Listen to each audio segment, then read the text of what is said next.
A senhora idosa espalhou as moedas pela toalha de mesa aos quadrados.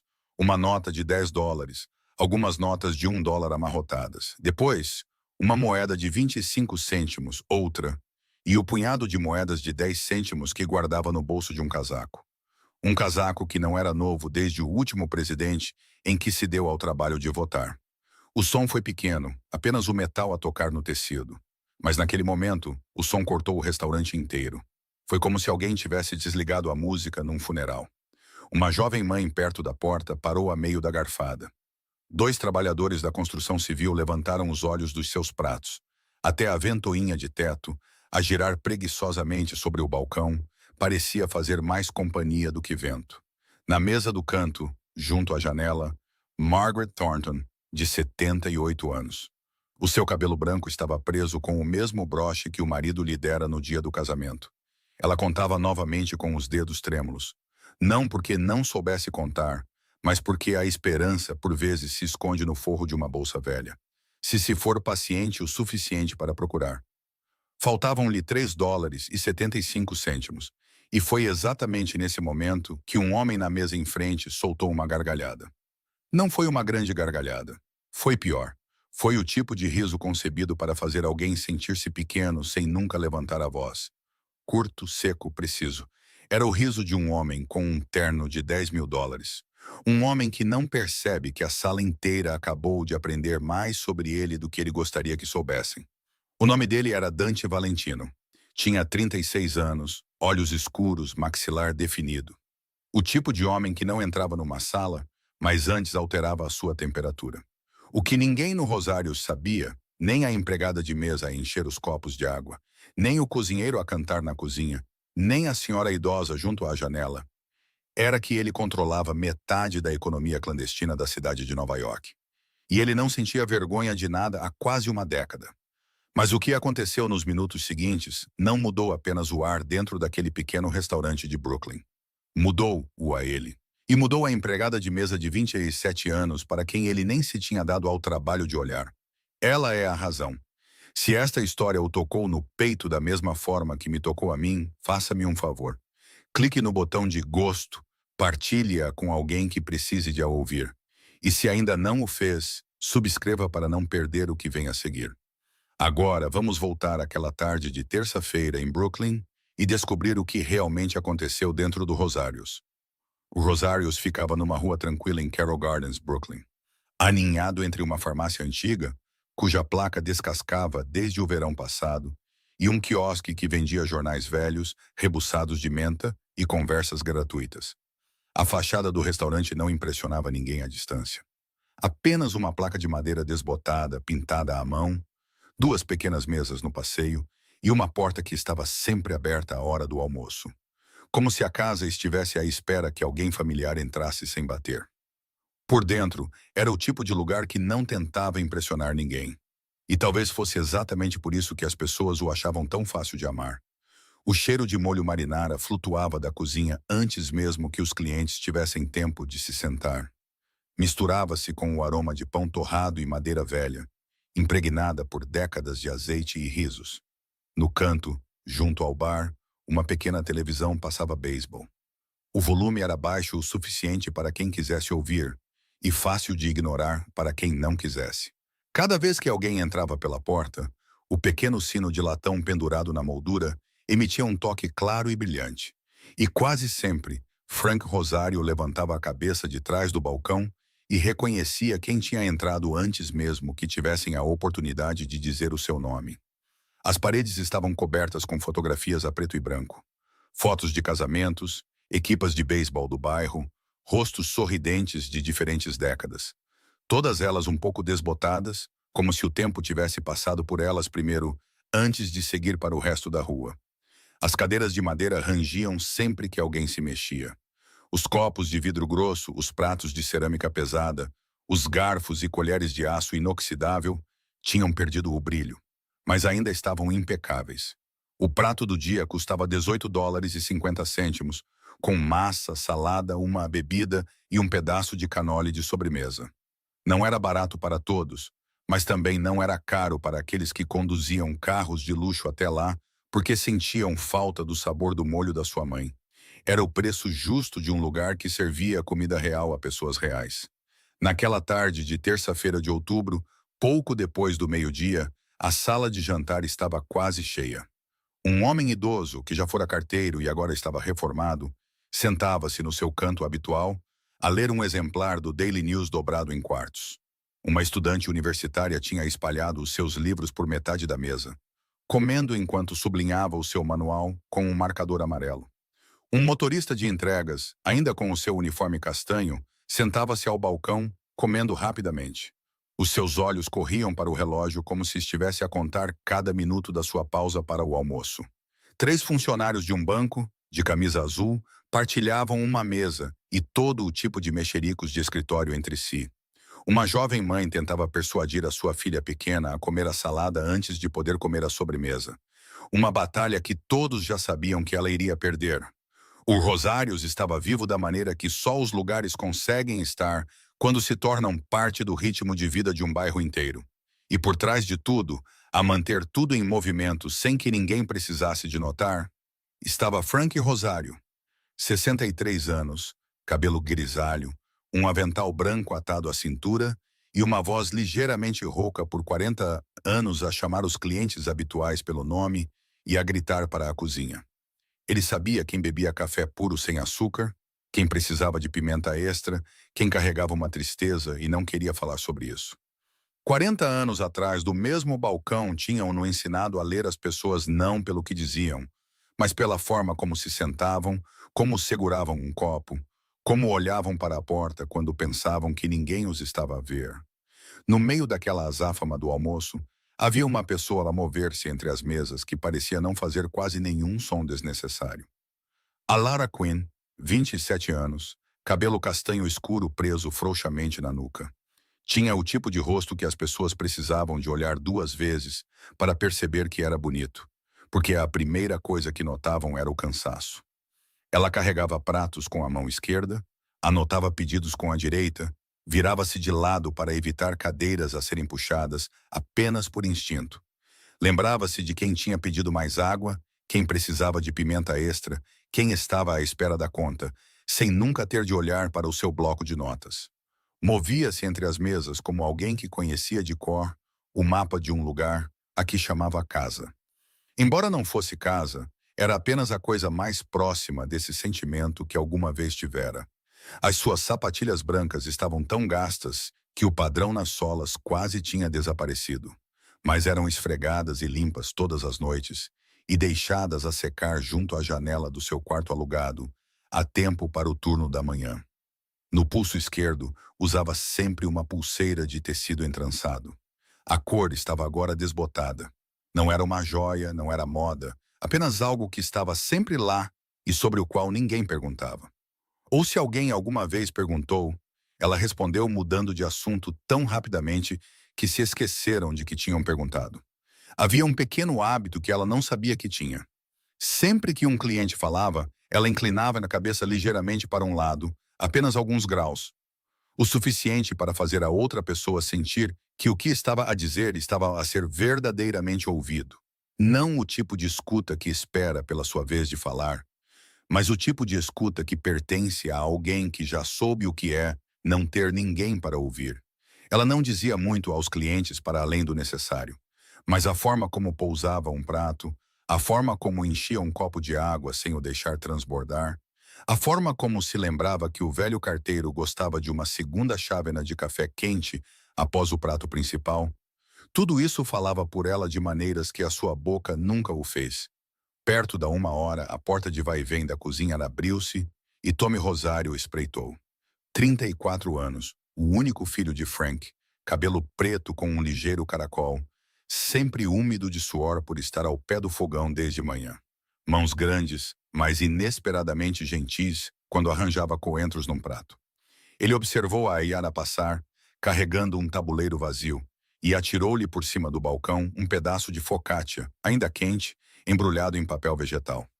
Come, saltaste o pequeno almoço outra vez. A sua voz não perguntou, afirmou. O tipo de voz que um irmão mais velho usa com uma irmã mais nova quando ambos sabem que não há espaço para negação. A Lara apanhou o pão com uma mão sem quebrar o passo, rasgou-o ao meio, deu uma pequena dentada. Depois, embrulhou a outra metade de volta no papel vegetal e enfiou-a no bolso do avental. Aquela metade seria o seu jantar 7 horas mais tarde, no último autocarro de volta para Bushwick. Ou, se não tivesse dinheiro suficiente para o autocarro, comê-lo-ia a caminho de casa, a pé. Comeria ao atravessar a ponte, onde o vento do rio soprava frio o suficiente para arrefecer o pão mais depressa, mas silencioso o suficiente para que ela não tivesse de fingir que não tinha fome. Ninguém no restaurante notou aquele detalhe, exceto o Frank. Ele estava atrás do balcão, com uma mão a polir um copo que já estava limpo há muito tempo. Mas os seus olhos estavam na rapariga do outro lado da sala de jantar. Ele olhava para ela com o tipo de olhar que só as pessoas que já perderam algo importante alguma vez tiveram. O olhar de um pai a olhar para uma filha que não partilhava o seu sangue, mas que de alguma forma lhe pertencia. E ele soube disso desde o primeiro dia em que ela entrou a pedir trabalho, 3 anos antes. Olhos cansados, mas costas direitas. Uma voz suave, mas não trêmula. E ele acenou com a cabeça antes mesmo de ela ter terminado a sua segunda frase. O pequeno sino de latão na moldura da porta deu um toque suave, e a Lara olhou para cima por reflexo. À porta estava uma mulher idosa a mover-se tão lentamente que a luz do sol de outubro teve tempo de terminar de desenhar a sua sombra no chão de madeira antes mesmo de ela ter completado o seu segundo passo para dentro. Margaret Thornton, 78 anos. O seu cabelo branco prateado estava cuidadosamente apanhado na nuca com o mesmo tipo de ganchos que provavelmente usava desde os dias em que ainda tinha de impedir que o cabelo caísse nos tabuleiros de pastelaria na sua própria loja. Na frente do seu casaco de malha cinzento, logo acima do coração, havia um pequeno broche de flor de prata.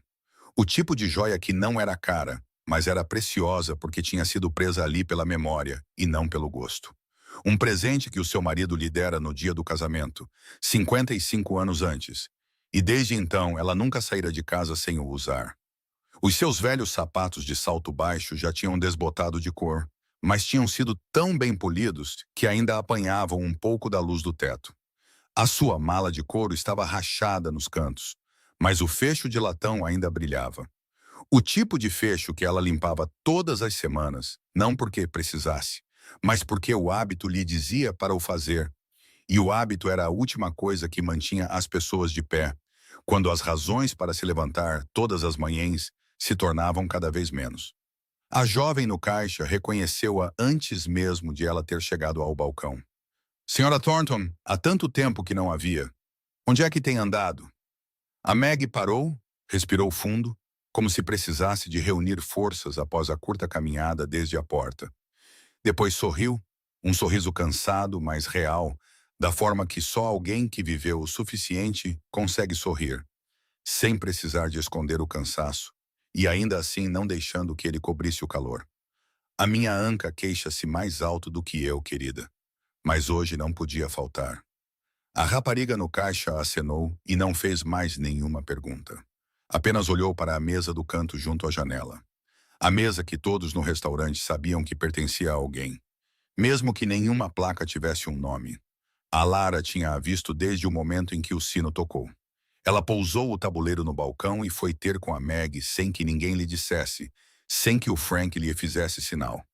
Guiada por aquele instinto que nunca tinha nomeado, mas que sempre a levava exatamente para onde era necessária. Ela caminhou ao lado da Meg pela sala de jantar, abrandando o passo para acompanhar os passos da mulher mais velha. Nem à frente, nem atrás, apenas perto o suficiente para a Meg saber que alguém estava lá se ela precisasse. Mas não tão perto que a fizesse sentir que precisava de ser guiada. Quando chegaram à mesa do canto, a Lara puxou a cadeira. Depois fez algo que não estava escrito em nenhum manual de formação. Pegou num guardanapo de pano limpo do tabuleiro, dobrou-o em 4 e colocou-o contra as costas da cadeira como uma almofada. Tão gentilmente que a Meg mal notou até se sentar e sentir o apoio nas suas costas. Ela olhou para cima e encontrou o olhar da Alara. Então, fez algo que raramente fazia com estranhos. Estendeu a mão e pegou na mão da rapariga. Apenas por um segundo, os seus dedos ligeiramente trêmulos fecharam-se sobre as costas da mão da Alara, e ela disse 2 palavras numa voz muito suave. Obrigada, querida. Aquelas duas palavras carregavam muito mais peso do que as próprias palavras poderiam conter, porque ela não estava apenas a agradecer pelo guardanapo ou pela cadeira. Estava a agradecer porque alguém a tinha visto, verdadeiramente visto. Num mundo onde as pessoas idosas tantas vezes se tornam invisíveis pouco a pouco, sem que ninguém note, nem mesmo elas próprias. A Lara não disse nada. Apenas acenou com a cabeça e virou-se para anotar o pedido de outra mesa. Mas o Frank, ao observar de trás do balcão, viu tudo. E ele entendeu que a rapariga que tinha contratado 3 anos antes, a rapariga a quem ninguém nunca tinha dado nada sem pedir de volta, era a que dava mais naturalmente em toda a sala. Do lado de fora da janela, Carroll Gardens continuava sob o sol de outubro. Mas a Maggie não estava a olhar para a rua como ela era agora. Estava a olhar para a rua como tinha sido há 55 anos. Quando um jovem a trouxera a este restaurante pela primeira vez, pedira os 2 copos de vinho mais baratos do menu e lhe dissera que um dia a traria aqui todos os anos. Ele tinha cumprido essa promessa. Ele já tinha partido há 10 anos, mas ela ainda vinha todos os anos neste mesmo dia. Da forma como as pessoas mantêm uma promessa a alguém que partiu para longe. Não porque essa pessoa ainda a possa ouvir, mas porque elas próprias ainda se lembram. A porta do restaurante abriu-se, e desta vez não foi o som do pequeno sino de latão que as pessoas notaram primeiro, mas a mudança no ar. O tipo de mudança que ninguém conseguia nomear e, no entanto, todos podiam sentir. Como quando a temperatura numa sala desce de repente 2 graus, embora ninguém tenha aberto uma janela. Dante Valentino entrou primeiro. 36 anos, a usar um terno preto feito à medida, sem um único vinco desnecessário. O tipo de tecido que nunca tinha uma etiqueta de preço pendurada, porque se tivesses de perguntar o preço, não eras cliente deles. No pulso esquerdo tinha um relógio que valia mais do que a maioria dos carros das pessoas na sala. Mas ele não o usava para se exibir. Usava-o porque vivia num mundo onde cada detalhe no corpo de um homem era um sinal. E o seu sinal era: não tentes. Os seus olhos varreram a sala em menos de 3 segundos. Mas ele já tinha absorvido tudo. A porta dos fundos junto à cozinha, a saída de emergência ao lado da prateleira de vinhos, quem estava sentado perto da entrada, quem estava de costas para ele, quantas pessoas estavam lá, quantas mesas vazias restavam. Não era um hábito, era um reflexo de sobrevivência afiado por 8 anos à frente da família Valentino, onde um homem sentado no lugar errado, na sala errada, poderia nunca mais se levantar. Logo atrás dele vinha Nico Ferraro. 33 anos, de constituição grande, o seu rosto tão ilegível que estranhos poderiam pensar que ele não tinha sentimentos, quando na verdade ele era apenas hábil em escondê-los onde ninguém os pudesse encontrar. O Nico era o braço direito do Dante, leal de uma forma que quase se extinguira no mundo deles. E o único homem que ainda se atrevia a falar abertamente com o Dante quando era necessário. Embora o que contava como necessário se tivesse tornado cada vez mais raro, porque o Dante se tornara cada vez menos disposto a ouvir. O terceiro homem era Victor Crane. 40 anos, um advogado num terno cinzento, óculos de armação fina e um sorriso que estava sempre exatamente no lugar certo, como se tivesse sido programado para lá estar.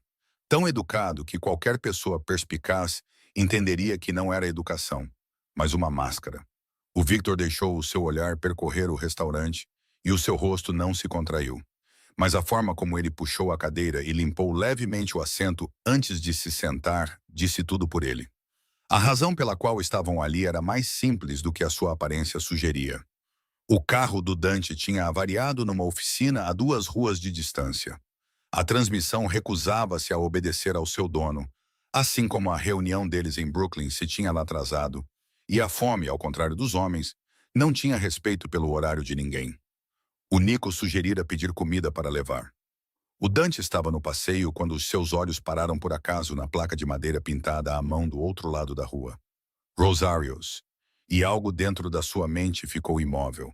Rosarios, o nome que a Diana mencionara uma vez, a sua irmã. Danny, tens de experimentar. Eles têm os melhores cannoli de Brooklyn. Ela dissera-lhe ao telefone com aquela voz risonha que ele não recuperaria agora, por mais dinheiro que pagasse. Ele sempre dissera que estava ocupado. Havia sempre uma reunião, um negócio, algo mais importante do que almoçar com a sua irmã. Depois, a Diana morreu. 19 anos num passeio em Bensonhurst. A bala não era para ela, mas ainda assim foi recebida por ela numa purga onde ele era o verdadeiro alvo e, no entanto, não foi ele quem caiu. Hoje, 15 de outubro, era o aniversário da sua morte. 8 anos agora, e o Dante estava em frente ao restaurante que a sua irmã mais amava, aquele em que ele nunca tinha entrado. Vamos entrar aqui, disse ele ao Nico, sem explicar. O Nico não perguntou. Sentaram-se numa mesa no meio da sala de jantar. O Dante segurou o menu, mas não o leu. Os seus olhos moviam-se pelas palavras enquanto a sua mente estava noutro lugar. No passeio em Bensonhurst, no hospital, ao lado do caixão de carvalho que ele tinha escolhido para a sua irmã, porque ela gostava de madeira clara. Quando a Alara chegou à mesa com um pequeno bloco de notas na mão, ele não levantou o olhar. "O que posso servir-vos?" perguntou ela, com a voz calma e profissional.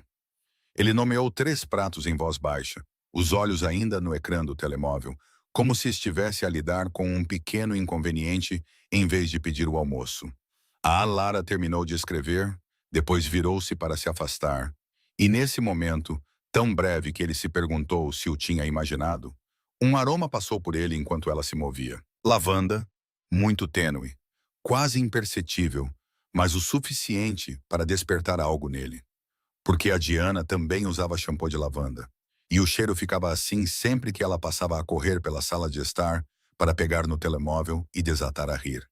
Ele levantou o olhar, mas a Alara já estava de costas para ele. Apenas o cabelo castanho frouxamente atado, o avental gasto, as sapatilhas arranhadas ficaram à vista. Ele observou-a por exatamente 2 segundos, depois desviou o olhar. Porque Dante Valentino não olhava para ninguém mais tempo do que o necessário. E porque olhar mais tempo significava sentir, e sentir era a única coisa que ele se tinha proibido de fazer desde a noite em que a sua irmã nunca mais voltou para casa. Nos minutos seguintes, o Rosarius existia como 2 mundos dentro da mesma sala, e ninguém parecia notar a linha que os separava. Na mesa do canto, junto à janela, a Maggie comia devagar, uma colherada de cada vez, ao ritmo conhecido apenas por pessoas que já não tinham ninguém à sua espera em casa. De vez em quando, ela parava a meio de uma garfada, a colher suspensa a poucos centímetros do prato, os seus olhos virados para a rua, mas não a ver a rua que estava lá. Ela estava a olhar para a rua de algum outro ano, onde um homem caminhava ao seu lado no passeio oposto, onde a florista da esquina ainda estava aberta, e ele costumava parar todas as sextas-feiras para comprar uma única flor, sem motivo especial. Às vezes, os seus lábios moviam-se muito levemente, sem som, como se estivesse a falar com alguém que já não se sentava na cadeira vazia à sua frente, e, no entanto, ainda estava lá, da única maneira que ela ainda conseguia sentir. Ela cortava a carne em pedaços pequenos e comia-os um a um. Não porque fosse exigente, mas porque esticar a refeição significava esticar o tempo que lhe era permitido sentar-se nesta mesa. E quando a refeição terminasse, ela teria de se levantar novamente, sair e voltar para o apartamento, que parecia crescer um pouco mais a cada dia, porque uma pessoa faltava nele. Do outro lado da sala de jantar, Dante Valentino cortava o seu bife com faca e garfo em movimentos frios e precisos. Cada fatia uniforme e exata, como se até o almoço fosse uma tarefa que tivesse de ser concluída de acordo com os padrões. O seu telemóvel estava ao lado do prato, o ecrã a acender-se repetidamente. Mensagens, chamadas não atendidas, notificações. E de vez em quando, ele pegava nele e dizia algumas palavras numa voz tão baixa que qualquer que fosse o conteúdo ainda soava como uma ordem, porque o Dante esquecera-se há muito tempo de como falar sem comandar. O Victor Crane sentava-se à sua frente a falar sem parar sobre um negócio imobiliário em Red Hook. Lucro projetado, riscos legais, números, percentagens. A sua voz tão suave como se estivesse a ler uma apresentação de PowerPoint em voz alta. O Nico sentava-se ao seu lado em silêncio, as costas nunca encostadas à cadeira, os olhos a varrer a sala num ciclo constante a cada 15 segundos. Porta da frente, porta da cozinha, janela, e de volta à porta da frente. Ele comia com uma mão, a outra pousada na coxa, perto da cintura, por hábito e sem explicação. E entre esses dois mundos, a Alara movia-se para a frente e para trás, como o único fio a costurar dois pedaços de tecido de cores diferentes, sem que nenhum dos pedaços soubesse que o outro sequer existia. Ela enchia a água da Maggie com aquela familiar inclinação gentil da cabeça, pousando o copo tão levemente que nem uma única gota tremia. Depois virava-se e levava um prato de acompanhamento para a mesa do Dante com a mesma calma e falta de emoção profissional. Pousava o prato, recuava, não se demorava, não olhava. Ela dava gentileza a Maggie porque a Maggie precisava. E dava invisibilidade à mesa do Dante porque era isso que ele queria. Duas coisas totalmente diferentes. No entanto, ambas eram a forma como ela lia as pessoas, exata e silenciosa. Uma habilidade que nenhuma escola lhe ensinara, mas que 27 anos de vida lhe tinham gravado mais profundamente do que qualquer lição. Ninguém na sala percebeu que a empregada de mesa de sapatilhas gastas e pulseira de tecido desbotada era a única ponte entre os dois polos daquela sala. Entre a mulher junto à janela, a falar com a memória, e o homem ao telemóvel, a dar ordens ao presente. A Maggie pousou a faca e o garfo de cada lado do prato, alinhados, com cuidado, como se estivesse a arrumar o pequeno mundo à sua frente antes de falar com Deus. Depois fechou os olhos, baixou a cabeça apenas alguns graus, o suficiente para o queixo quase tocar no broche de prata preso ao peito.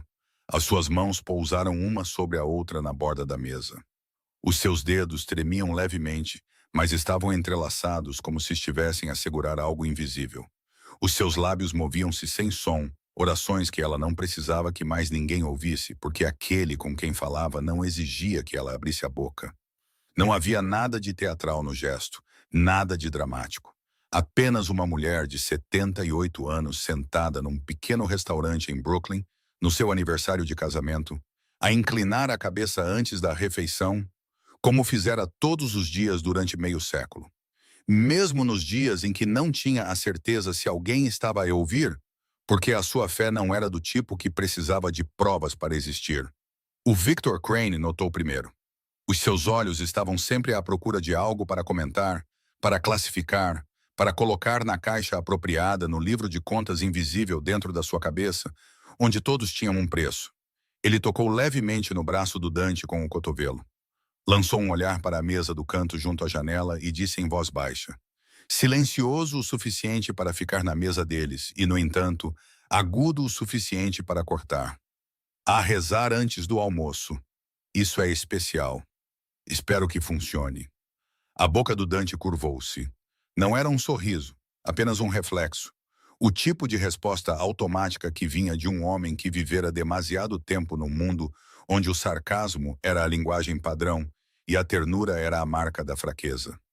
Ele deixou a sua boca levantar-se porque o Victor tinha deixado a sua boca levantar-se porque era assim que esta mesa funcionava. Um homem dizia algo cortante e o homem seguinte acompanhava para manter o ritmo suave.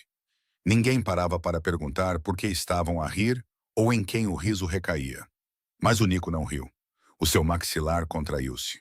Os músculos nas suas têmporas subiram e desceram, e ele virou o rosto para olhar para outro lado, fingindo observar a porta da frente como se estivesse focado no trabalho. O Nico crescera com uma avó em Staten Island, que também rezava antes de cada refeição, exatamente daquela maneira. Olhos fechados, cabeça baixa, mãos postas. E ela também tremia quando rezava nos últimos anos da sua vida. Não porque tivesse medo, mas porque o seu corpo se tornara mais cansado do que a sua fé. Ele não disse nada, porque falar agora significaria escolher um lado. E escolher um lado à frente do Dante era algo que até o Nico tinha de pensar cuidadosamente. O comentário do Victor flutuou pelo ar do restaurante. Pequeno, leve, quase inofensivo. Mas era o tipo de pequeno que tinha dentes. O tipo de som que a pessoa avisada poderia não ouvir e ainda assim, de alguma forma, sentir. Como um corte de papel que não arde até mais tarde. A Maggie terminou a sua última garfada, pousou a faca e o garfo no prato, com o cuidado de quem tratava uma refeição como um ritual em vez de um hábito. Depois pegou num guardanapo de papel e tocou suavemente no canto da boca, antes de o dobrar cuidadosamente e o colocar ao lado do seu copo de água. Ela ficou ali sentada por mais um momento, a olhar pela janela uma última vez, como se estivesse a despedir-se de alguém que só ela podia ver. Depois levantou a mão num pequeno sinal. A Lara notou antes mesmo de a Maggie a ter levantado completamente. Ela caminhou até a mesa do canto e colocou a conta, virada para baixo, ao lado do prato. $18,50 impressos a tinta preta em papel branco. Um número comum para a maioria das pessoas na sala. Mas para a Maggie, naquele momento, não era um número. Era uma pergunta cuja resposta ela já sabia antes de abrir a sua mala.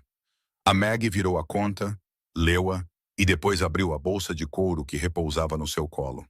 Os seus dedos tremiam, não de medo, mas de idade, com um medicamento para a tensão arterial que tomava todas as manhãs, com as articulações que tinham deixado de cooperar há muito tempo. Ela procurou na bolsa pelo tato, porque os seus olhos já não eram tão bons sob a luz amarela. Tirou uma nota de cada vez, uma moeda de cada vez, colocando-as na toalha de mesa aos quadrados com o tipo de cuidado que as pessoas reservam apenas para coisas preciosas ou coisas escassas. A Lara ficou ao seu lado. Ela não olhou para o dinheiro que aparecia na mesa, não contou junto, não se deixou parecer que estava à espera. Em vez disso, virou o rosto para a janela, como se estivesse a observar a rua lá fora. Como se estivesse ali por alguma outra razão que não fosse esperar que uma mulher idosa terminasse de contar as últimas moedas da sua bolsa. Ela deu espaço a Maggie, o tipo de espaço invisível que ninguém te ensina a dar. Mas qualquer pessoa que já tivesse sido despojada de toda a privacidade entenderia o seu valor melhor do que ninguém. Atrás do bar, o Frank parou de polir o copo.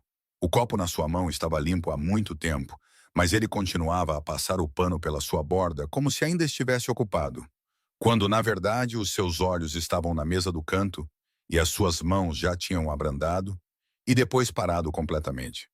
Na cozinha, o Tommy parou de cantar.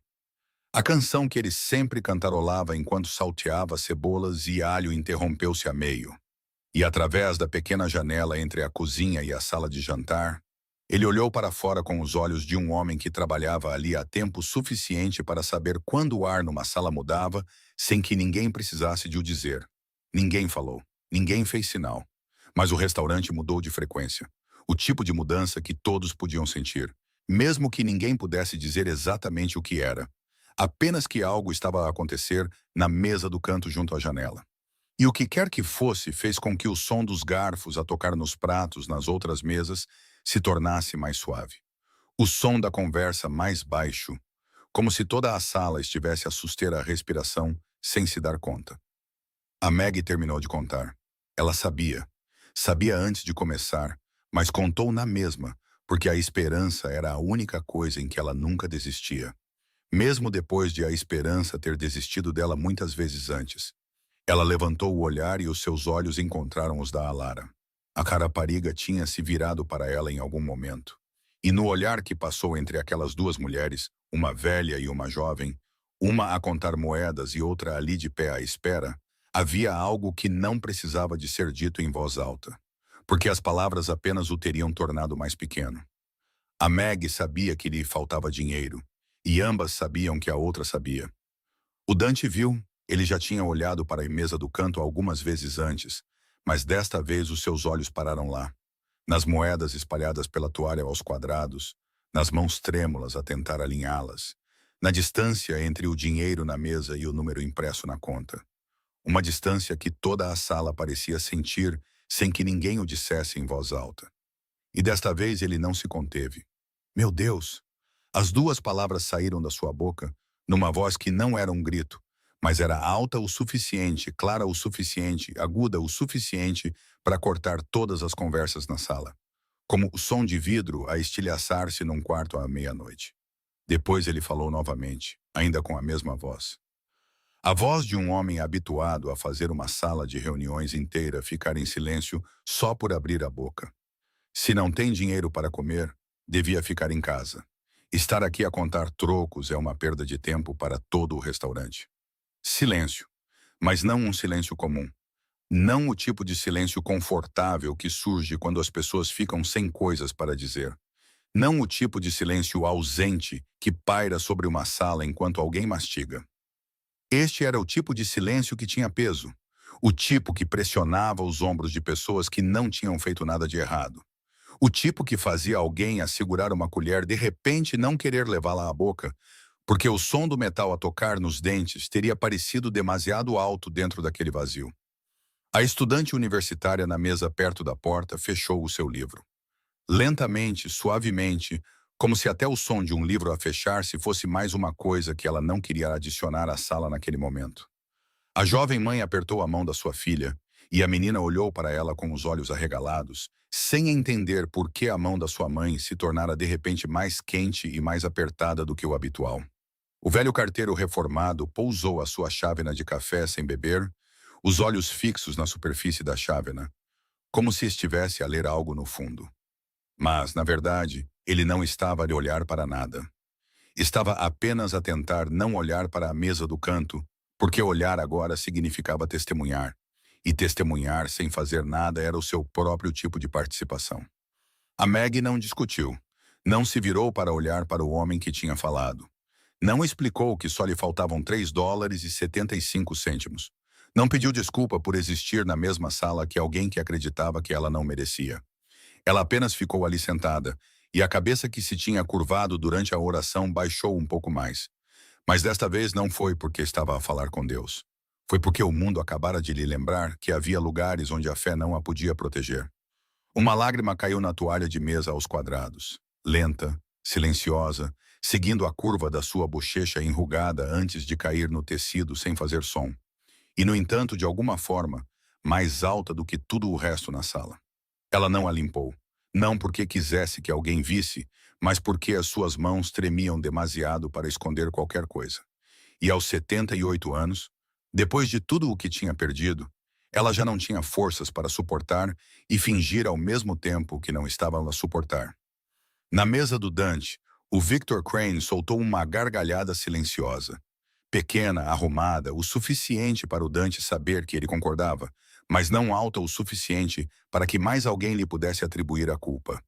O tipo de riso feito por um homem que transformara a crueldade numa arte praticada da segunda fila. O Nico era diferente. Ele não riu, não acenou. Não reagiu com nenhuma expressão que a pessoa à sua frente pudesse ler. Apenas virou o rosto para a janela, a olhar para a rua, o maxilar tão cerrado que o músculo na sua têmpora se destacava sob a pele. E debaixo da mesa, a sua mão fechou-se num punho que ninguém viu. O Nico não disse nada, porque falar agora significaria escolher um lado. E escolher um lado à frente do Dante não era o tipo de decisão que um homem tomava com emoção. Mas o punho debaixo da mesa não precisava da permissão da razão. A Lara estava a alguns passos da mesa do canto, com um tabuleiro vazio nas mãos, e por alguns segundos não se mexeu. Os seus olhos foram da Meg para o bar onde o Frank estava de pé, imóvel. Depois de volta para a Meg e para o Frank novamente, como se estivesse a ler uma pergunta escrita no ar que só ela podia ver. Ela não perguntou a ninguém. Não olhou para o Frank à espera de um sinal. Não olhou para o Tommy na cozinha a pedir conselhos. Não baixou os olhos para as suas sapatilhas gastas para pesar o custo. Pousou o tabuleiro na mesa mais próxima e caminhou diretamente para a mesa do canto junto à janela. Os seus passos eram firmes, sem pressa, sem drama. A forma como ela caminhava todos os dias para encher um copo ou levar um prato. Porque se ela se movesse mais depressa do que o habitual, toda a sala olharia, e ela não queria que toda a sala olhasse. Ela queria que a Meg tivesse paz. Quando chegou perto dela, não ficou de pé sobre ela. Baixou-se ligeiramente, joelhos dobrados, costas inclinadas, até os seus olhos estarem ao nível dos da Meg. Perto o suficiente para a mulher mais velha a ouvir sem esforço. Baixo o suficiente para que a Meg não tivesse de levantar o rosto para olhar para mais ninguém hoje. Então, a Aurora começou a apanhar as moedas da toalha aos quadrados, uma a uma, gentilmente. Os seus dedos seguravam cada moeda com o tipo de cuidado que as pessoas reservam para coisas frágeis. Não porque as moedas fossem frágeis, mas porque o que aquelas moedas representavam era a dignidade de uma mulher de 78 anos, sentada sozinha num restaurante no seu aniversário de casamento. E a dignidade era sempre mais fina do que as pessoas imaginavam. Quando as juntou todas, segurou as moedas na sua mão fechada e falou, nem alto, nem muito baixo, exatamente no registro em que a Meg podia ouvir cada palavra claramente. E ainda assim, o suficiente para o som se espalhar pela sala de jantar, chegar à mesa do Dante e assentar em todos os cantos da sala sem esforço. Senhora Thornton, não precisa de se preocupar. Encontrou a moeda da sorte do restaurante. A Meg levantou o olhar, os olhos ainda úmidos, sem entender. A Alara levantou uma moeda de 25 cêntimos entre dois dedos ao nível dos olhos e sorriu.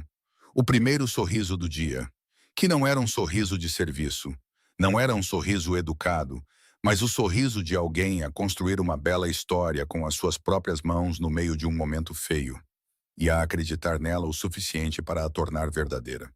O restaurante tem uma tradição. Quando um convidado especial encontra a moeda da sorte, a conta já foi paga e ainda fica com crédito para a próxima vez. Ela disse-o com uma voz tão comum que quase toda a gente na sala poderia ter acreditado que era uma tradição real. O tipo de tradição antiga que todos os restaurantes familiares tinham, mas nunca a fixavam na parede.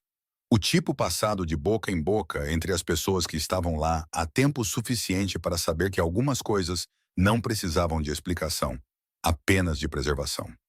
A Meg olhou para a rapariga, olhou para a moeda, olhou de volta para a rapariga, e no seu rosto, a surpresa deu lugar a algo mais profundo. Alívio.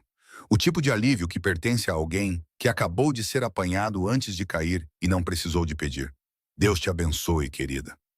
A sua voz quebrou na última palavra, porque querida era o que ela chamava a sua filha antes de a filha se mudar para a Califórnia e deixar de ligar. E ela tinha chamado essa mesma palavra 15 minutos antes, quando a rapariga tinha dobrado um pano atrás das suas costas para apoio. E de cada vez, a palavra carregava o peso de todas as vezes que ela quisera dizê-la a alguém, e não havia ninguém lá para a ouvir. A Lara acenou com a cabeça, como se não tivesse feito nada de extraordinário. Depois levantou-se e voltou ao trabalho, a levar pratos, a limpar mesas, a servir água. Como se o universo não se tivesse acabado de deslocar um pouco na mesa do canto junto à janela.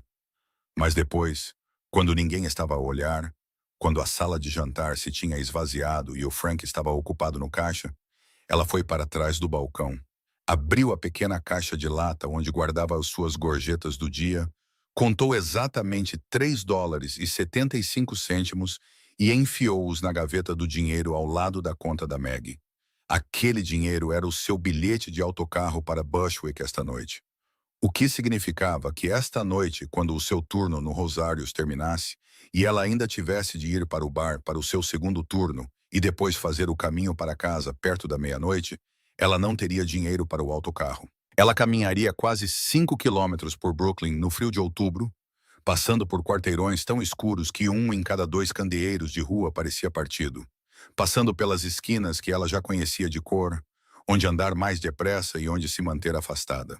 Ela não contou a ninguém, não porque quisesse esconder, mas porque em 27 anos de vida, a Lara nunca desenvolvera o hábito de contar a ninguém sobre as coisas de que abdicava.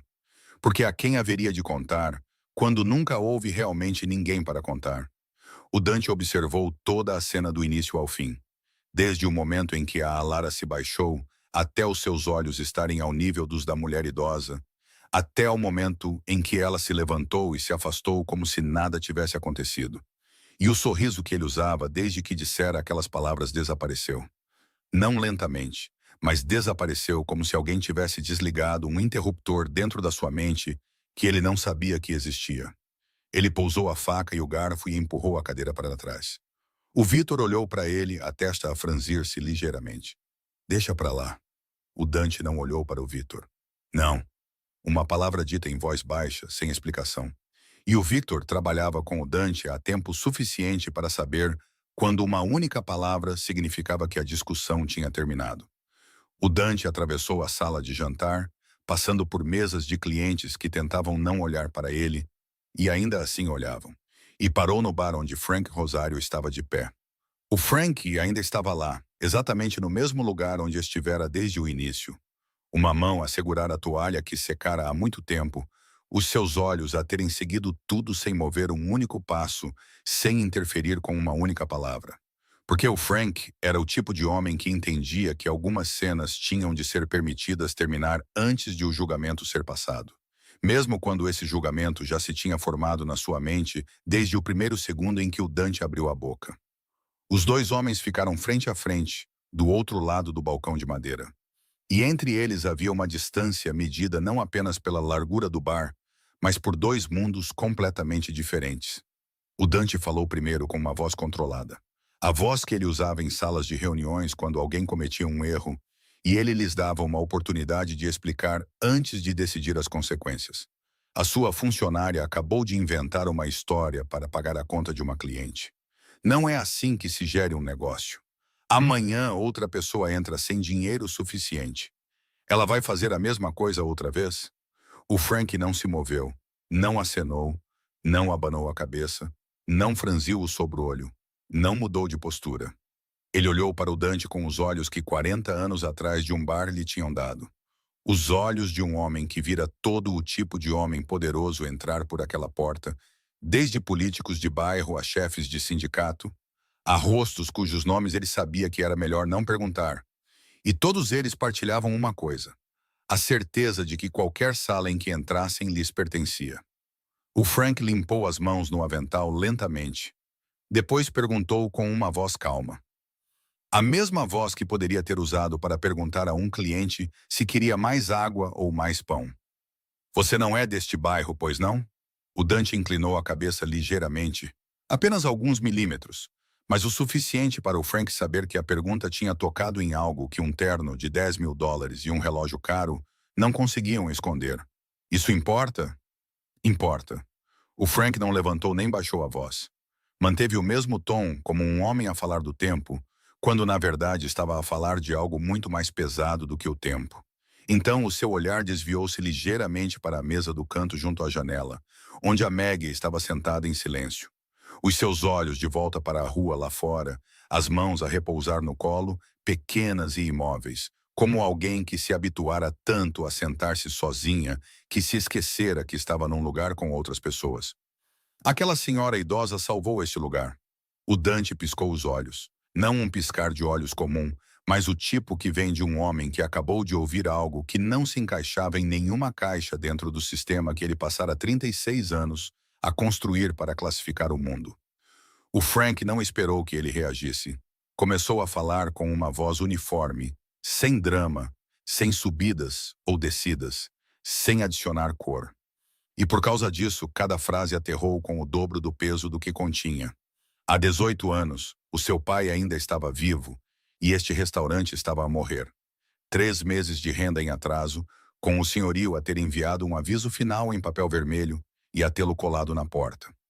Devia ao fornecedor de carne, ao fornecedor de vegetais, devia a Con Edison pela eletricidade, devia pelo gás. Devia até à lavandaria que lavava as toalhas de mesa. O seu pai começara a vender coisas da cozinha. O moedor de carne primeiro, depois o forno extra, depois as panelas de cobre que o seu avô trouxera de Nápoles. Cada item a desaparecer, um por um, da cozinha. Da forma como as pessoas vendem órgãos para manter um corpo vivo por mais uma semana. Nenhum banco lhes teria emprestado dinheiro, porque o histórico de crédito de um restaurante familiar em Brooklyn não era algo que os bancos quisessem ver.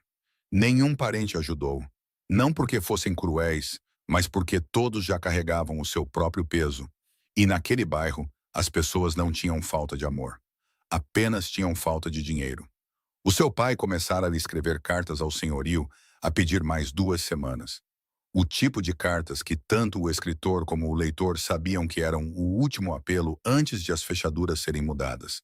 Então, uma tarde, e o Frank lembrava-se claramente que era uma quinta-feira, porque quinta-feira era o dia mais calmo do restaurante, a Maggie entrou. Ela era mais nova na altura, as costas ainda direitas, os passos ainda rápidos, a gerir uma pequena padaria a 4 quarteirões de distância. A padaria que todos no bairro conheciam pelo nome, a correr bem o suficiente para ela e o seu marido viverem confortavelmente, da forma como as pessoas de Brooklyn queriam dizer quando diziam confortável. Não ricos, mas sem contar moedas. Antes de ir para o mercado, ela sentou-se na mesa do canto junto à janela, pediu o prato do dia, comeu em silêncio, pagou e levantou-se para sair. Antes de chegar à porta, ela parou no balcão, colocou um envelope à frente do pai do Frank e disse: "Para si." Depois saiu sem olhar para trás. O Frank fez uma pausa por um momento. Os seus olhos ainda estavam no Dante, mas ele também estava a olhar para todos os 18 anos atrás de uma só vez. Dentro do envelope, continuou ele, havia dinheiro. Exato, preciso. Nem $1 a mais, nem $1 a menos. O suficiente para liquidar todas as dívidas. Renda, fornecedores, salários do pessoal, com Edison, gás, a lavandaria. Como se ela soubesse cada valor, cada conta, cada noite sem dormir que o seu pai não contara a ninguém. Junto com o dinheiro, havia uma pequena nota manuscrita em tinta azul, caligrafia cuidada, no estilo de alguém que escrevera recibos toda a sua vida. E nela havia apenas uma frase: um bairro sem um bom restaurante perde um pedaço da sua alma. O Frank disse aquela frase em inglês, devagar, claramente, como se a estivesse a repetir de memória, em vez de a traduzir. Porque havia algumas linhas que perdiam o seu peso no momento em que eram transportadas para outra língua. Ela nunca o pediu de volta, nunca mais o mencionou, nunca contou a ninguém, nunca levou o crédito. O meu pai tentou pagá-la de todas as formas possíveis, oferecendo-lhe refeições gratuitas, enviando pastelaria para a sua padaria, propondo prestações mensais, e ela recusou tudo. Ela disse apenas uma coisa, algo que o Frank se lembrava agora e se lembraria até o dia em que não se pudesse lembrar de mais nada. Quando a vida permite, nós seguramos um pequeno pedaço do mundo para que ele não caia. O Frank olhou diretamente nos olhos do Dante, e esta foi a primeira vez em toda a conversa que algo mudou na sua voz. Não que a tenha levantado, mas deixou a camada de calma cair e revelou o que sempre estivera por baixo. A coisa que ele mantivera escondida por 40 anos atrás deste balcão. Ela vem aqui todos os anos neste mesmo dia, o seu aniversário de casamento. O marido dela adorava este restaurante. Sentavam-se naquela mesa junto à janela. Ela pedia a sobremesa antes do prato principal. Era o hábito deles. Ele partiu há 10 anos. Desde então, ela vem sozinha. Mesma refeição, mesma mesa, a olhar para a rua, a sentar-se por um bocado e depois a sair. O Frank parou, não para criar drama, mas porque precisava de uma respiração antes de dizer a última frase. A frase que ele disse com uma voz que não subiu nem desceu. Plana como o balcão de madeira entre eles, mas pesada o suficiente para o Dante a sentir a pressionar contra o seu peito.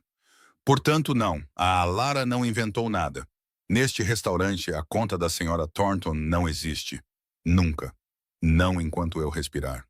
O Dante ficou no bar e, pela primeira vez em quase uma década, não tinha nada para dizer. Não era o silêncio do controlo, o tipo de silêncio que ele usava em salas de reuniões quando queria que todos na mesa se perguntassem o que tinham feito de errado. Este era um tipo de silêncio diferente.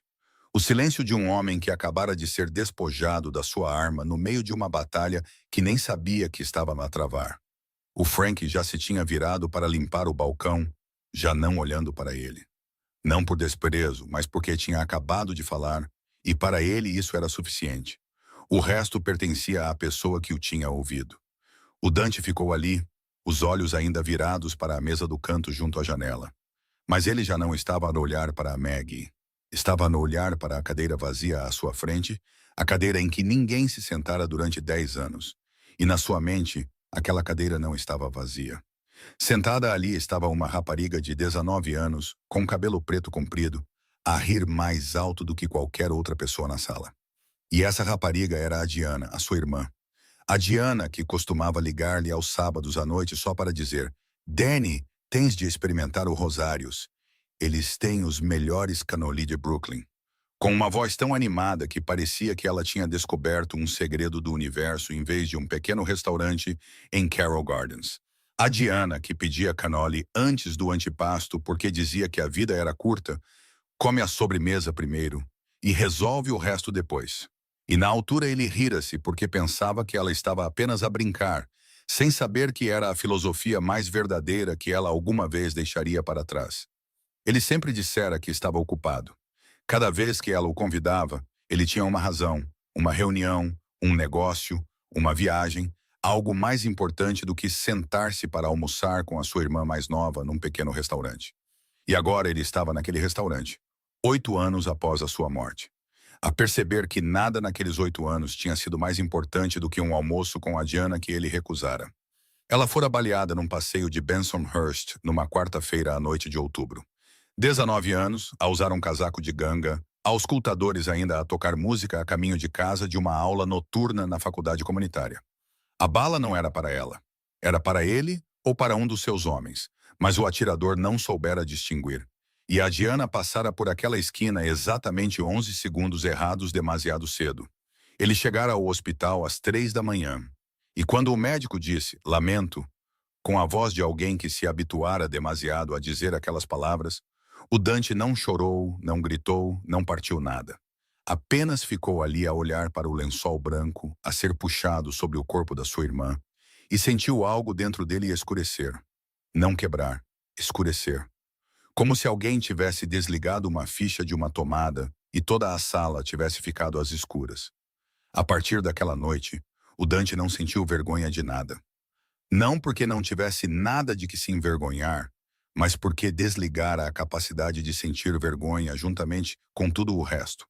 Porque sentir significava dor. E se a Diana não estava lá para ele ligar e contar, então para onde é que essa dor devia ir? Mas de pé, no bar do Rosários, ao ouvir o Frank falar de uma mulher idosa que dera tudo sem guardar nada, e que ainda assim a vida lhe levara o marido, a padaria, a saúde e até os últimos $3,75 que tinha para pagar o almoço, algo atingiu-lhe o peito e ele não ouviu um tiro. Não veio de fora. Veio do lugar que ele pensava que tinha escurecido. E afinal não tinha escurecido. Apenas estivera à espera. Ele voltou para a mesa. O Victor olhou para ele com a expressão de um homem à espera de uma explicação. O que foi aquilo? O que é que ele disse? O Dante não respondeu. Não porque estivesse zangado, não porque estivesse a ignorar o Victor, mas porque ainda não tinha palavras para o que estava a acontecer na sua cabeça. E o Dante era o tipo de homem que não falava quando ainda não tinha as palavras certas. Sentou-se, olhou para o bife a meio comido no seu prato, olhou para o telemóvel ao lado da sua mão direita. O ecrã ainda se acendia, as mensagens ainda chegavam, o submundo ainda girava. Mas pela primeira vez desde aquela noite no hospital em Bensonhurst, ele não lhe tocou. O telemóvel ficou ali, a acender e a apagar, a acender e a apagar. E o Dante olhou para ele como se pertencesse a outra pessoa. Alguém que ele deixara de ser há cerca de 3 minutos, mas ainda não sabia em quem se estava a tornar. A penthouse no 42º andar tinha a vista para Manhattan de uma altura que só o dinheiro podia comprar. O Dante entrou sem acender as luzes principais, deixando apenas as lâmpadas do corredor acenderem-se com os seus sensores. O suficiente para ele ver para onde ia, mas não o suficiente para a sala ver o seu rosto. Ele tirou o relógio e pousou-o no balcão de mármore ao lado do lavatório, mas o peso do dia não estava no seu pulso. Estava noutro lugar, um lugar que um relógio não podia tocar. Serviu-se de um copo de Macallan, do tipo de 25 anos, uma única garrafa que valia 3 meses de renda para a maioria das pessoas em Brooklyn. Levantou-o, deu um gole, depois pousou-o e não voltou a pegar nele. A televisão na parede acendeu-se. CNN, uma linha de texto a correr por baixo do ecrã. Alguém a falar sobre taxas de juro, ou as eleições ou outra coisa qualquer, que o Dante normalmente ouviria com meio ouvido enquanto lia e-mails com ambos os olhos. Mas esta noite, ele deixou a televisão sem som e não leu uma única palavra. Abriu o seu portátil, folhas de cálculo, números, percentagens. Um negócio de terrenos em Red Hook que o Victor enviara naquela tarde. Uma situação em Jersey que o Nico enviara por mensagem e que precisava de ser resolvida esta semana. 3 e-mails de um subchefe em Queens. 2 mensagens marcadas como urgentes. Ele leu a primeira linha do primeiro e-mail e percebeu que os seus olhos se moviam pelas palavras enquanto a sua mente não retinha nenhuma delas. Como água a correr sobre vidro. Fechou o portátil, abriu-o novamente, fechou-o novamente. Nada conseguia prender a sua mente por mais de 2 minutos. Porque sempre que os seus pensamentos tentavam esconder-se em números ou negócios, ou na situação em Jersey, eram arrastados de volta para o mesmo lugar.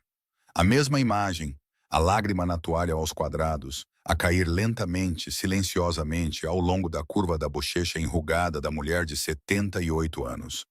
A mulher de quem ele se tinha zombado à frente de uma sala inteira. Depois as palavras do Frank, ditas sem levantar a voz, planas, mais pesadas do que qualquer ameaça que o Dante já ouvira na sua vida. A conta da senhora Thornton não existe. Não enquanto eu respirar. Depois o cheiro a lavanda a passar, tão tênue que quase não estivera lá, mas o suficiente para despertar a coisa que ele tentara enterrar. Ele pensou no seu mundo, o mundo onde cada ação tinha um preço. Cada favor era um empréstimo. Cada gentileza era um investimento à espera de cobrar juros. Nesse mundo, a empregada de mesa quebrara a única regra que ele acreditava ser imutável. Ela dera sem cálculo, sem expectativa, sem manter pontuações. Dera os últimos $3,75 que tinha. E ele sabia com certeza que para ela tinha sido um número real, porque ninguém inventa uma tradição de moeda da sorte, com uma voz que treme assim, a menos que o dinheiro doa dar. Ele ficou ali sentado na escuridão da penthouse, o copo cheio de uísque ao seu lado. A televisão silenciosa a mostrar notícias de um mundo ao qual ele não pertencia. E pela primeira vez em 8 anos, ele perguntou-se em quem se tinha tornado. Não em quem se tornara no submundo. Essa parte ele conhecia muito bem. Mas em quem se tornara em salas comuns, onde as pessoas almoçavam e rezavam, e contavam moedas e choravam sem pedir permissão. Ele não conseguiu encontrar a resposta, e não ser capaz de a encontrar foi a própria coisa que o manteve acordado. Mais cedo, na viagem de volta de Brooklyn para Manhattan, às 11 daquela noite, o Nico tinha apanhado um atalho por Bushwick, uma rota que ele conhecia dos anos em que ainda fazia recados para a família. O Dante sentou-se no banco de trás, os olhos na janela, mas sem ver realmente nada, até que o carro passou por um quarteirão tranquilo perto da Avenida Flushing e os seus olhos captaram a forma de alguém no passeio. Uma rapariga a andar sozinha, cabelo castanho preso frouxamente atrás, um casaco fino não suficientemente quente para uma noite de outubro, uma pequena mala a tiracolo ao seu lado. A andar depressa, mas sem medo, o tipo de andar que pertencia a alguém que se habituara ao mundo ser inseguro e escolhera viver nele em vez de fugir. Porque fugir exigia um lugar para onde fugir, e ela nunca tivera esse lugar. O Dante reconheceu-a, as sapatilhas gastas, a pulseira de tecido no pulso, a forma como se movia, algo que ele vira por apenas alguns segundos no restaurante e, no entanto, de alguma forma guardara. Para o carro. O Nico olhou pelo espelho retrovisor. Por quê? Para o carro. O carro parou. O Dante baixou o vidro e olhou para fora. A Lara estava a meio quarteirão de distância, a virar para um beco estreito entre 2 edifícios antigos. A luz amarela do candeeiro de rua a cair sobre as suas costas e depois a desaparecer quando ela se desvaneceu na esquina. Ele não abriu a porta, não chamou, não fez sinal ao Nico para fazer nada. Apenas ficou ali sentado, o homem que controlava metade da economia clandestina de Nova York, sentado dentro de um carro preto com vidros à prova de bala. A observar uma rapariga de 27 anos a andar quase 5 quilômetros por Brooklyn na noite fria, porque ela dera os seus últimos $3,75 a uma mulher idosa, a quem ela não devia nada. Chefe, perguntou o Nico após 10 segundos de silêncio. A sua voz baixa, o tipo de voz que ele só usava quando sabia que o Dante estava num lugar onde as ordens não podiam chegar. O Dante subiu o vidro. Conduz. O carro avançou, mas os seus olhos permaneceram no espelho retrovisor, no beco estreito que engolira a sombra da rapariga. E ele continuou a olhar até o beco desaparecer atrás da curva, até Brooklyn se afastar para trás deles e Manhattan se erguer à frente num milhão de luzes. Nenhuma delas mais brilhante do que a última imagem que ele vira naquela noite. Uma rapariga a andar sozinha para a escuridão, sem nunca olhar para trás. 3 dias depois, às 6 da manhã, Frank Rosario abriu o restaurante com a chave que usava há 40 anos. Uma chave tão gasta que os seus dentes quase se tinham tornado lisos. E ainda assim a fechadura ainda a reconhecia. Oh, man, da forma como só as coisas que estiveram juntas tempo suficiente se conseguem reconhecer. Ele acendeu as luzes, atravessou a sala de jantar vazia e, quando chegou ao bar, parou. No balcão de madeira, exatamente onde ele sempre pousava a sua primeira chávena de café todas as manhãs, havia um envelope branco, sem nome, sem endereço, sem sinal de quem o deixara ali ou como entrara no restaurante quando a porta ainda estava trancada. O Frank pegou no envelope, pesou-o na mão e depois abriu-o. Dentro havia dinheiro, notas de US$ 100 empilhadas, o suficiente para ele não precisar de contar, para saber que cobriria centenas de pratos do dia para pessoas para quem até US$ 3,75 era a distância entre comer e não comer. Junto com o dinheiro, havia uma nota manuscrita, a caligrafia direita, limpa, sem floreados. Para quem precisar, sem contrato, sem dívida. O Frank leu, não sorriu, não chamou ninguém, não tirou uma fotografia, não o guardou no cofre. Dobrou a nota cuidadosamente e enfiou-a no bolso do seu avental.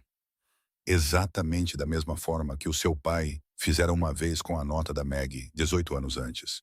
Porque algumas coisas não mereciam ficar numa gaveta. Mereciam descansar perto do peito, perto de onde o coração batia. A partir daquele dia, sempre que um cliente abria a carteira e percebia que não havia o suficiente, algo acontecia sempre no Rosários. Um canole por conta da casa, uma frase dita em voz baixa que dizia: "Alguém já tratou disso hoje?" Ou "Você tem crédito aqui?" Ninguém perguntava por quê. Ninguém explicava como. E o Frank nunca disse de onde viera o envelope porque não sabia ao certo. E porque saber ao certo não teria mudado nada. A bondade não precisa de um endereço de remetente. Mas o mundo não era feito apenas de toalhas aos quadrados e canole. A par desses almoços pacíficos em Carroll Gardens, no outro andar da cidade, Victor Crane sentava-se no seu escritório de advocacia no 34º andar em Midtown. Olhava para o ecrã do seu portátil com os olhos de um homem que nunca olhava para nada sem calcular o seu valor. O Victor notara que o Dante estava a ir a Brooklyn com demasiada frequência. Não por negócios, não por território, não por nenhuma razão que existisse nos livros. Ele mandou alguém segui-lo discretamente, profissionalmente, e após 2 semanas, o relatório voltou com um nome, um endereço e uma fotografia tirada à distância da rapariga de cabelo castanho com um avental em frente ao pequeno restaurante. O Victor não disse nada de imediato. Guardou essa informação da mesma forma que um homem guarda uma peça de xadrez cuja vez ainda não chegou. Mas na reunião de subchefes daquela semana, enquanto o Dante ouvia um relatório de Queens, o Victor inseriu um comentário com uma voz tão leve como se estivesse a falar do tempo.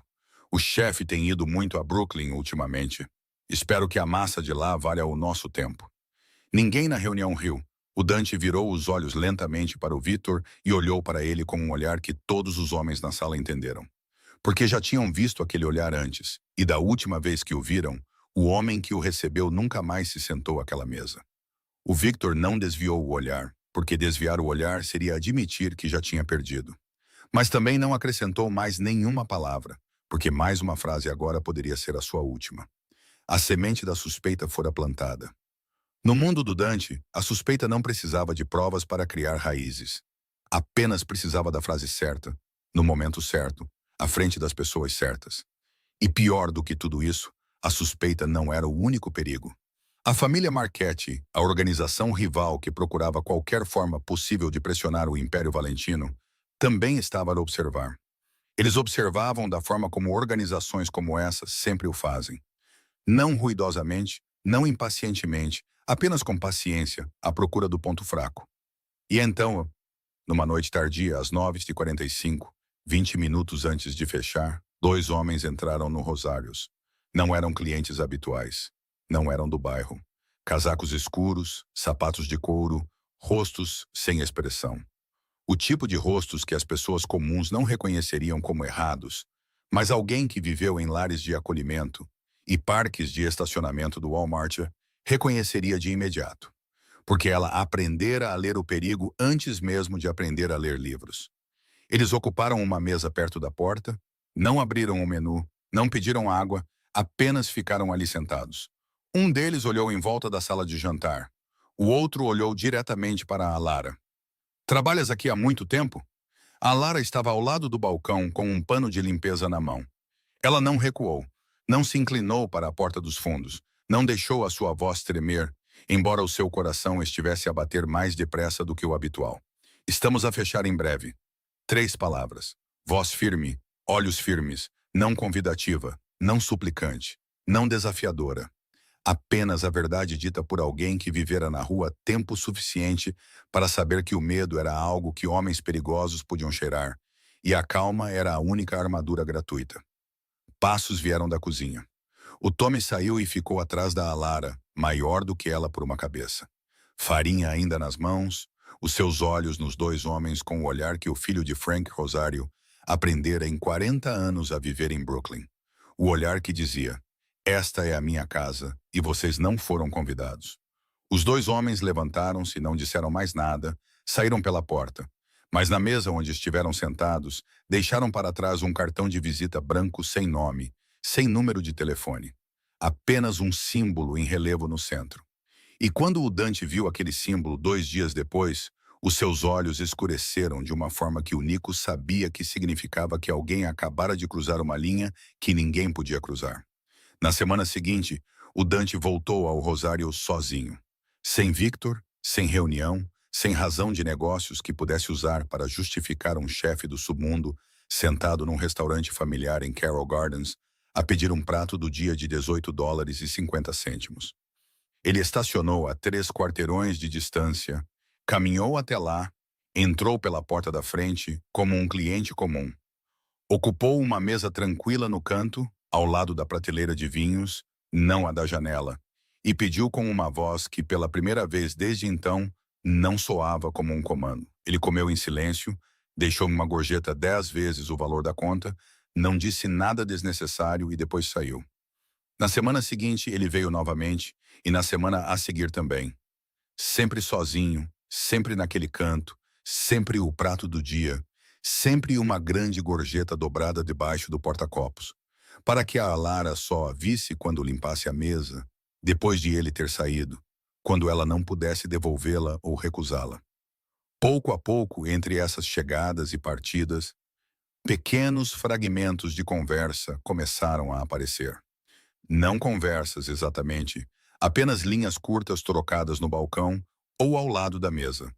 O tipo de linhas que não soariam a nada para ninguém de fora, mas que as pessoas dentro delas saberiam que estavam a construir algo com tijolos muito pequenos. O que há de bom hoje? Pasta e fagioli. O Tommy está a cantar na cozinha. Ele só canta quando a comida está boa. O Dante olhou para ela e o canto da sua boca moveu-se. Não o suficiente para chamar de sorriso, mas o suficiente para a Galara notar que esta era a primeira vez que via os músculos do seu rosto fazerem algo que não parecia julgamento ou comando. Como sabes? Porque eu ouço cantar há 3 anos, e sempre que ele canta desafinado, o prato está excelente. Se ele canta afinado, devias pedir outra coisa. Dessa vez, o Dante quase sorriu de verdade. Quase. Porque o sistema de defesa que ele construíra ao longo de 8 anos não ia desmoronar por causa de uma piada. Mas tremeu, e tremer foi o primeiro passo. A Alara não sabia quem ele era. Ela pensava que ele era um empresário comum, talvez finanças, talvez imobiliário. O tipo de homem que tinha dinheiro, mas almoçava sozinho às terças-feiras à tarde, o que provavelmente significava que ninguém o esperava em casa. O Frank sabia. O Frank sabia desde a primeira vez que o Dante entrou. Não porque reconhecesse o seu rosto, mas porque 40 anos a ler pessoas o tinham ensinado a reconhecer o peso. E Dante Valentino carregava o tipo de peso que os homens comuns não carregavam. Mas o Frank não disse nada. Porque neste restaurante, as pessoas eram clientes antes de serem qualquer outra coisa. E o Frank acreditava nisso da mesma forma que acreditava no molho marinara do seu pai, sem compromisso e sem exceção. Entretanto, noutro andar da história que a Alara e o Frank não podiam ver, o Dante estava a tratar das coisas. O cartão branco com o símbolo em relevo estava na sua secretária na penthouse. E quando ele olhava para ele, os seus olhos escureciam da forma que o Nico já vira muitas vezes. E sempre que o vira, sabia como acabaria. A família Marchetti. O Dante chamou o Nico, entregou-lhe o cartão e não disse muito. Na semana seguinte, um novo sistema de câmaras de segurança apareceu no Rosários, enviado por um programa de segurança comunitária que apoiava pequenas empresas, do qual o Frank nunca ouvira falar, mas aceitou porque o sistema antigo estava avariado desde o verão e ele não tivera dinheiro para o substituir. Ele estava desconfiado, Mas quando os instaladores chegaram, foram profissionais, educados e tinham documentação. E as câmaras funcionavam bem. O Frank não perguntou mais nada, porque o Frank era o tipo de homem que sabia que nem todas as perguntas precisavam de uma resposta. Quanto à ameaça dos Marchetti, o Dante tratou disso da forma como sempre tratava das coisas. Rapidamente, precisamente, implacavelmente, numa linguagem que só o seu mundo entendia.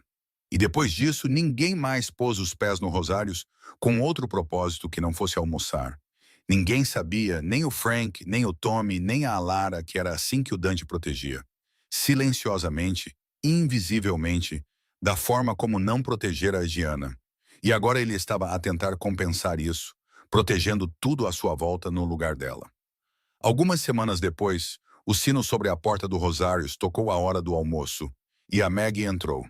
O mesmo casaco de malha cinzento, o mesmo broche de flor de prata, os mesmos passos lentos, o mesmo sorriso cansado mas genuíno quando cumprimentou a rapariga no caixa.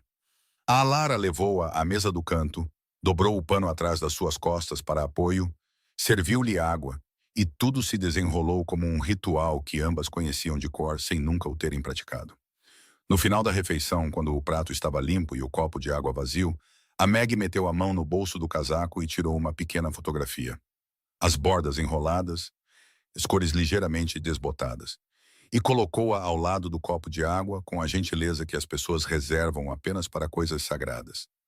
Na fotografia estava um homem a sorrir, cabelo preto, olhos quentes, uma simples camisa de colarinho aberto. A sorrir com todo o rosto e não apenas com a boca. O tipo de sorriso que te fazia entender de imediato por que alguém poderia amar aquela pessoa por 55 anos. A Alara passou e abrandou sem se dar conta de que tinha abrandado. O seu marido? A Meg olhou para a fotografia e no seu rosto apareceu um sorriso que a Alara nunca vira antes. Mais jovem, mais triste, mais verdadeiro do que qualquer sorriso que ela usara neste restaurante. O sorriso de alguém a ver uma pessoa intocada pelo tempo. Ele era sempre mais bonito do que eu. A Alara não disse nada, apenas inclinou a cabeça ligeiramente da forma como sempre fazia quando alguém dizia algo verdadeiro. Depois virou-se. Quando voltou com um canoli por conta da casa, a fotografia já tinha sido guardada, e os olhos da Maggie estavam de volta para a janela, para a rua, para a luz da tarde em Carroll Gardens. Mas desta vez, a Alara percebeu que os olhos da Maggie estavam menos tristes do que antes, como se cada vez que ela voltava aqui, cada vez que se sentava àquela mesa e falava com a pessoa que já não estava lá, a dor não diminuísse, mas mudava de forma, de uma ferida aberta para uma cicatriz. Ainda lá, mas já não a sangrar. Numa noite tardia, perto das 9h45, o Rosários tinha ficado silencioso. As últimas cadeiras tinham sido viradas de cabeça para baixo sobre as mesas. O chão acabara de ser esfregado e ainda brilhava úmido sob as luzes amarelas. E o cheiro a produto de limpeza misturava-se com o aroma persistente de marinara para criar aquele cheiro que só um restaurante tem na hora de fechar. O cheiro de um dia que acabara de terminar. A Lara estava a limpar o bar sozinha. O Tommy saíra meia hora antes. O Frank trancara a porta dos fundos e dissera-lhe para trancar a da frente antes de ir. O pequeno sino de latão tocou. Ela levantou o olhar e viu o Dante de pé na porta. Terno preto, mãos vazias, sem Nico, sem Victor, sem telemóvel encostado ao ouvido. Apenas um homem de pé na moldura de um pequeno restaurante em Brooklyn, a olhar para ela com uma expressão que ela nunca vira nele em todas as semanas que ele viera ali. A expressão de alguém que não viera para pedir comida. Estamos a fechar em breve. Eu sei. Aquelas duas linhas pairaram entre eles por alguns segundos, leves, mas não vazias. Porque ambos entenderam que ele não viera porque estava com fome e ela não o estava realmente a mandar embora. O Dante entrou, atravessou a sala de jantar vazia, sentou-se na sua mesa de canto habitual, ao lado da prateleira de vinhos. Não na mesa da janela. Aquela mesa não era dele, e ele sabia-o. A Lara não perguntou o que ele queria. Pousou o pano de limpeza, pegou num copo limpo, serviu água, caminhou até a sua mesa e colocou-o à sua frente com o tipo de facilidade que nenhum dos dois percebeu que se tornara um hábito. Em algum momento, sem que nenhum dos dois notasse, aquele primeiro copo de água que nunca precisava de ser pedido. colocado exatamente no lugar certo, à direita, a distância exata da borda da mesa, como se a sua mão o tivesse medido sem precisar de uma régua. O Dante olhou para o copo de água, depois para ela, e falou com uma voz que a Alara estava a ouvir pela primeira vez.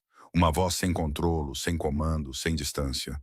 A voz de um homem a despir a armadura que usara durante 8 anos, e sem saber o que, se é que alguma coisa, restava por baixo. Naquela noite, a mulher idosa a contar moedas. Fui eu que me ri.